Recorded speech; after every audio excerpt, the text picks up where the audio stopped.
Rebecca Mitchell had always been the perfect wife, or so everyone in Saintsville believed. Her life was a seamless blend of routine and devotion. A loving mother to her 2 children, a supportive wife to her husband Daniel, and a devout member of St. Mary's Catholic Church. To the outside world, she was a model of virtue, an embodiment of the small town's values. But beneath that carefully maintained exterior, Rebecca's life was anything but perfect. It all began with a chance encounter, or at least that's what Rebecca told herself. Father Michael had been new to the parish, fresh out of seminary and full of fervor for his calling. His sermons were a breath of fresh air to the congregation, his words resonating deeply with those who listened. But to Rebecca, there was something more, a subtle connection, an unspoken understanding that drew her to him like a moth to a flame. Their first real conversation had been after a Sunday Mass. Rebecca had lingered after the service, ostensibly to discuss the upcoming charity event. But the truth was, she wanted to be near him, to bask in the warmth of his presence. There was something about Father Michael, a depth to his eyes, a sadness that spoke of struggles he had yet to reveal. Rebecca, too, carried her own burdens, though she hid them well behind her smile and gentle demeanor. As the weeks passed, their interactions became more frequent. Rebecca found herself volunteering for every church activity just to have an excuse to see him. They began meeting in the rectory, first to discuss church matters, then gradually their conversations drifted to more personal topics. Father Michael spoke of his calling, his struggles with faith, and the loneliness that sometimes crept into his heart. Rebecca, in turn, shared the secrets she had kept hidden for so long, the strain in her marriage, the emptiness she felt despite her seemingly perfect life. It was during one of these late-night conversations that the first crack appeared in their carefully maintained facades. Rebecca had been crying, the weight of her unspoken sorrows too much to bear. Father Michael reached out to comfort her, his hand brushing against hers, sending a jolt of electricity through her body.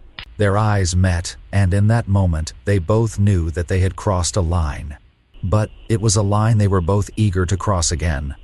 What began as fleeting touches soon escalated into stolen kisses, secret rendezvous in the quiet corners of the church.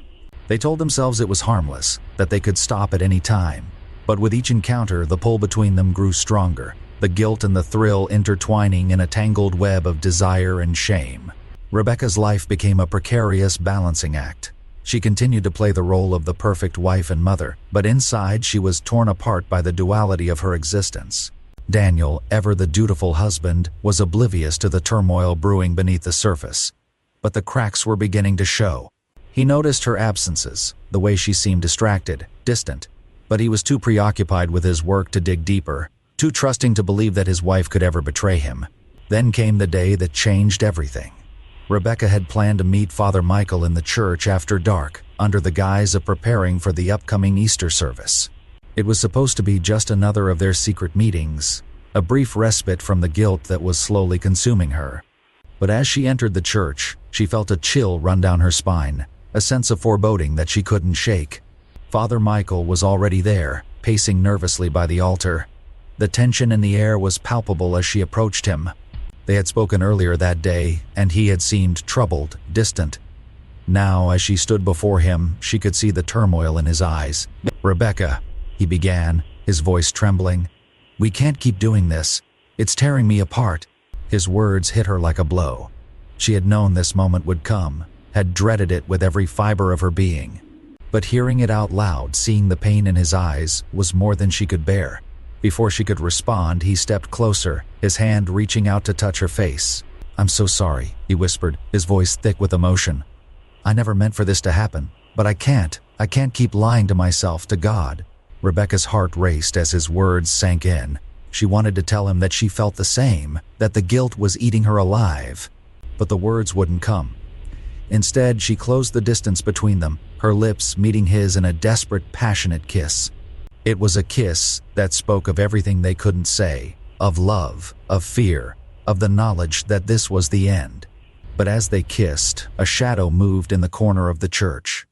Rebecca pulled away, her heart pounding in her chest.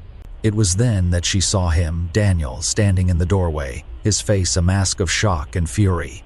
The look in his eyes was one she had never seen before, a mixture of betrayal and something darker. something that sent a shiver down her spine. For a moment, the three of them stood frozen in place, the weight of the moment pressing down on them. Then, without a word, Daniel turned and walked out of the church, the sound of his footsteps echoing in the silence. Rebecca's world came crashing down around her. The life she had so carefully built, the secrets she had fought to keep hidden, were all laid bare. She wanted to run after him, to beg for his forgiveness, but her legs wouldn't move.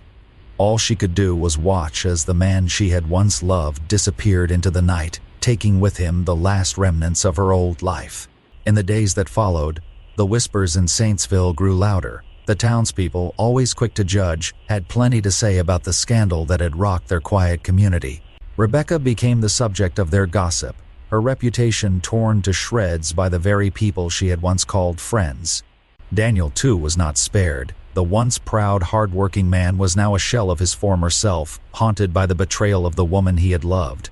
As for Father Michael, he was removed from the parish, sent away to a distant monastery to atone for his sins. Rebecca never saw him again, though she often thought of him, wondering if he too was tormented by the memories of what they had shared.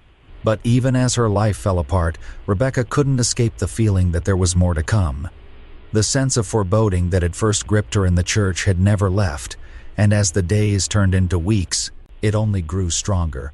Something was coming, something dark and terrible that would make everything that had happened so far seem like a mere prelude. And then, one stormy night, it arrived.